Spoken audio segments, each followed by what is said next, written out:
માતાની કહાની મેલડી માતા પ્રાચીન સમયની શક્તિશાળી દેવીઓમાંની એક છે.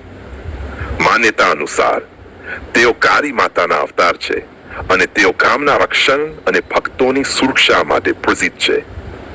કહેવાય છે કે એક સમયે એક દુષ્ટ દૈત્ય લોકો પર અત્યાચાર કરતો હતો.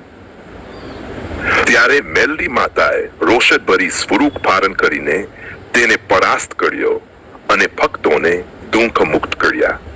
તેમના શસ્ત્રો અને વાંકાની સવારી ભક્તોને સંકટમાંથી બચાવવાના સંકેત છે. વિશ્વાસ છે કે જે ભક્ત શ્રદ્ધાભેર મેલડી માતાની ઉપાસના કરે છે તેમની ઈચ્છાઓ પૂર્ણ થાય છે. ગુજરાતમાં અનેક ગામોમાં તેમનું મંદિર છે જ્યાં દર વર્ષે મેલડી માતાના ભક્તો વિશેષ પૂજન અને યજ્ઞો કરે છે. ખાસ કરીને ચારણ અને રબારી સમાજમાં મેલડી માતાની વિશેષ માન્યતા છે. મેલડી માતાના જયકારાથી ભક્તો નવા ઉત્સાહ અને શક્તિની અનુભૂતિ કરે છે.